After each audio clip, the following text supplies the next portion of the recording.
guys, I'm Aaron from PhoneDog.com. Have you ever wanted to work on Wall Street or maybe ring the opening bell of the New York Stock Exchange or have a nice apartment in Midtown Manhattan? Well, I can't help you with any of that, but there's one device that may be able to help you out at least a little bit. It's the Samsung Continuum with Verizon Wireless. It's available now for $199.99 after a rebate, and it's a member of Samsung's Galaxy S lineup. Now, you may be thinking, why in the world did he bring up all those stock references? Well, there is a reason. Samsung, when they were talking about the Continuum, the ticker display at the bottom of the device, they said it was inspired by the financial industry. You know, the tickers that you see at the bottom of CNBC or CNN or any sort of program like that. It gives you a quick burst of information, and then it's gone and it moves on to the next thing. That was the inspiration behind the ticker on the Continuum. It's a cool feature, but what else does the device have? Is it a cool device? Is it a nice high-end device? Does it compete with the Droid line? We'll find out in the review. But first, special thanks to our friends at Best Buy Mobile for hooking us up with two of these bad boys for use on One Paw Bandit giveaway. You know one thing I like about Best Buy Mobile? It's non-biased shopping. You don't go in, you don't have to worry, or you go in rather, you don't have to worry about them saying, T-Mobile sucks, or Sprint's this and that, and Verizon's the best, and AT&T's the worst, or vice versa.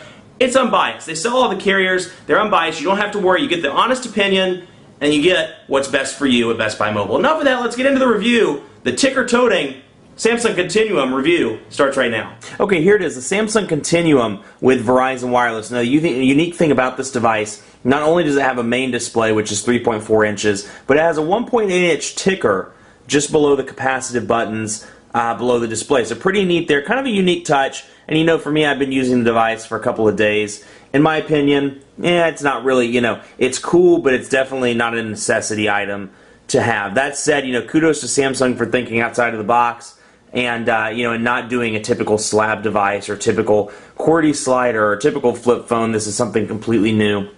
And it's good, Samsung did a good job with a unique design. Let's recap a little bit on the specs. 1 GHz processor, Hummingbird processor, 5 megapixel camera, as I said, 3.4-inch display on the device, and it's running Android 2.1, not Android 2.2 or Froyo. It's supposed to come later in the year. I mean, this is a member of the Galaxy S line of devices, so technically it should get it by the end of the year. Will it get it by the end of the year? Who knows, but we can certainly hope. Design-wise, it feels good in the hand. It's a nice curved kind of oval, if you will, device, and but otherwise feels good in the hand. Micro SD card slot on the right side. Camera shortcut button, as you can see, on the right side as well. Let's take a look here, just to get an idea. I can't remember what comes in the micro SD. 8 gigabytes. 8 gigabyte micro SD card comes with the device. On the left side, volume rocker, micro USB charging port, 3.5mm headphone jack on the top, and power button on the top as well. And then, of course, your 5 megapixel camera with a flash in the back. So it feels good in the hand. It's lightweight, and given that it has two displays, they've done a good job of keeping it pretty small.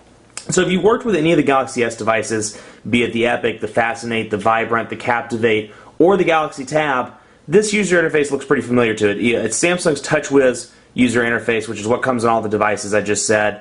And so if you've used one of those, you're already familiar with it. But it's kind of an iPhone-looking interface. It gives it an iPhone appeal to Android. So for those people that think, man, I wish the iPhone was on Verizon, well, it's not yet, at least, but you can get a very similar experience, at least in terms of design. So as I said, the Continuum is running Android 2.1 with Samsung's TouchWiz user interface. So if you worked with any of the Galaxy S devices, the Fascinate, the Captivate, the Vibrant, the Epic 4G, or the Galaxy Tab series, you're pretty familiar with this interface already. Basically, I like to call it an iPhone look-alike. It gives an iPhone look and feel to Android. So for those people that say, hey, I want an iPhone on Verizon, well, it's not here yet, but you get a pretty comparable user experience with TouchWiz. So that's installed on the Continuum. Now it's interesting, it's a nice display, and it's only 3.4 inches. So I find that the actual display itself, 3.4-inch Super AMOLED display, no doubt. So I find that because of the smaller size, the picture actually looks more crisp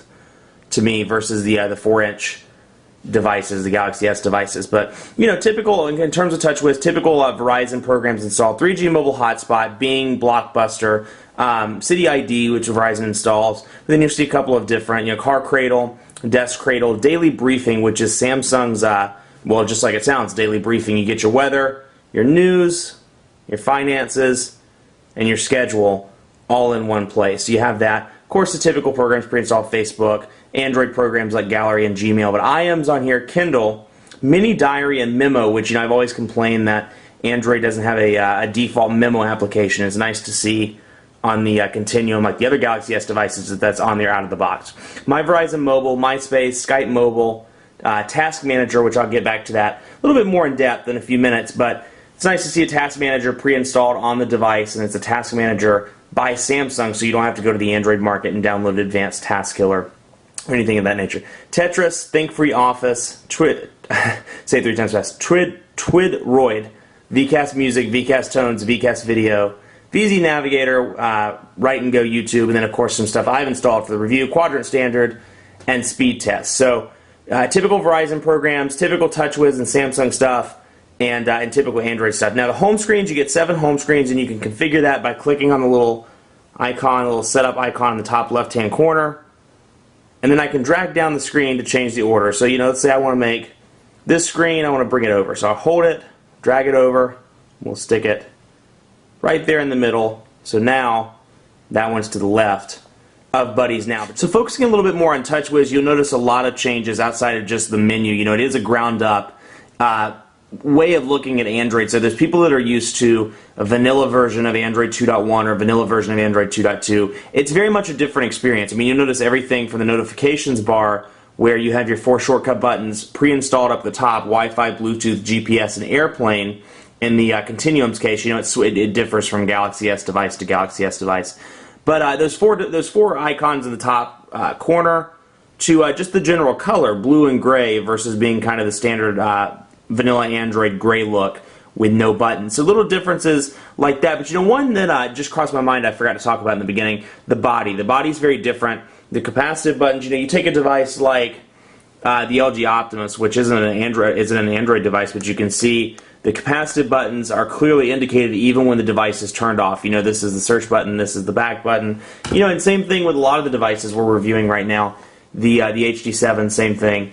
But on this one, when the device is turned off, you can't see the capacitive buttons. They light up with the display. So, let's see if I can angle it to get the light on it. You can see the display where the two displays break apart. And in between there, that's where the buttons are. So once you turn it on, you can see the buttons down there. Now, a cool thing, and I'll get into the ticker a little bit more in a few minutes, but one cool feature about the ticker, when you want to bring it up without turning the display on, there are some hot corners here you can activate in the device, and you can touch those and bring it up. And same thing, you can take it away as well. So if you want to check the time, you don't want to turn your device on, click that, check the time, click that, turn it off. So with a 3.4-inch primary display, my first concern was, man, this thing's going to be frustrating to type on.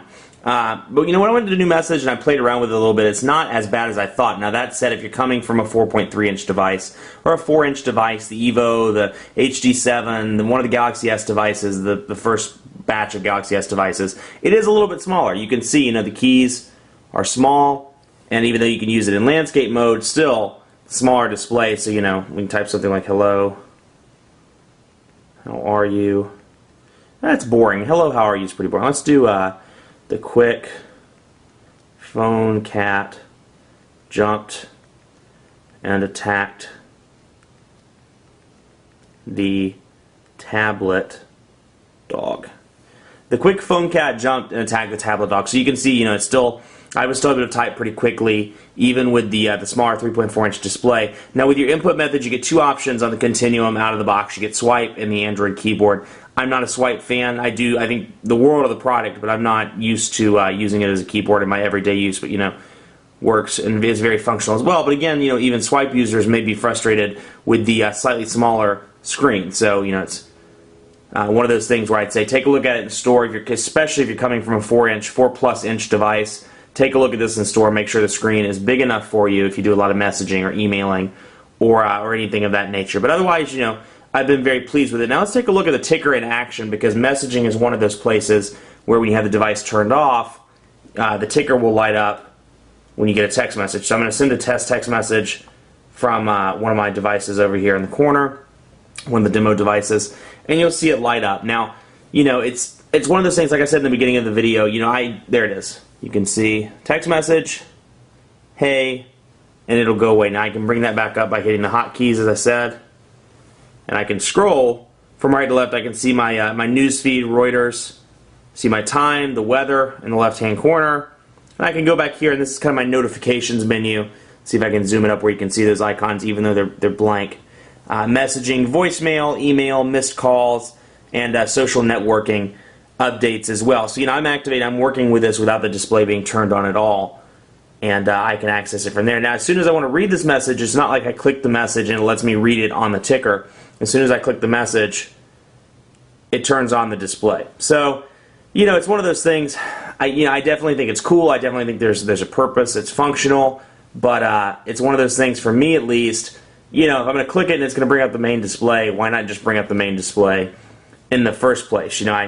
It would be one thing for me if I could read the message down here, bring it back up once it flashes up the first time, and do a couple other things. But for example, Reuters, and I could be wrong, but I haven't found a way at least yet rather to scroll the news down. So let's say I want to see the next article, or I want to scroll down through my feed. As soon as I click it, it brings it up on the main display. So I definitely think there's potential with these tickers and with things like that. The idea was a very good one, but looking at it from a practical standpoint, I just don't see myself using it, or with somebody like me using it that often when I can just turn on the display. So it's cool that you can bring up the news and messages and things like that on the bottom, but as I was saying a second ago, it's very limited. That said, let's take a look at the ticker settings by clicking on this little button down here at the bottom. You can see it brings up tabs, all SNS, which is social networking services, RSS, or events. I mistakenly thought when I first reviewed the Galaxy S devices that the SNS was an error. It's not. It's actually social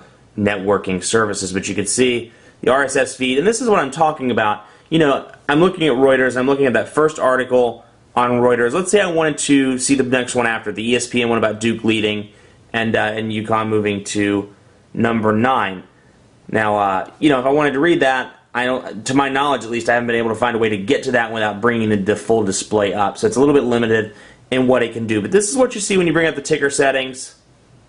And you can see that the messages I've sent back and forth between my demo phone and myself, those events, and then all, which brings all of those together in one spot. Now let's click the menu and let's go into ticker settings, and you can see this is what you can do, or what the ticker can do. So you can group by social networking, weather, RSS feeds, display setting, or ticker sleep time. Now whenever you have the RSS feeds update, or you get a message, or anything that causes that ticker to activate, you can turn on ticker sleep time. You can set it from, let's say, 11 p.m. to 7 a.m. You're asleep anyway. You don't want to waste the battery with it powering on and off every few minutes. So you can turn that on, conserve the battery, and it keeps the ticker from coming on in a dark room. Display settings, you can see, very simple, very easy, or very I can't talk today. Very obvious backlight notification, ticker display duration, activate the grip sensor, which the grip sensor is what I was talking about with the sides. And go back. RSS feeds. I think the reason why I can't talk is because I'm still on Thanksgiving. My mind is still on Thanksgiving holiday, so back to the grind. Monday. Preloaded RSS feeds, user-added RSS feeds, ringtone vibration, weather. You can manage your weather location, and you can see in the bottom left-hand corner here. When I click that, it brings up. Click a little bubble. It brings up the weather in my instance for Charlotte. So you can have a city list. You can change those around. You can configure the settings for weather by let's say auto refresh every 3 hours, let's say, and go back, and then we can see social networking where you can add your Facebook, your MySpace, and your Twitter messages to the ticker as well. So again, there's a lot you can do with it, but it's very limited once you get past that initial step of receiving the message.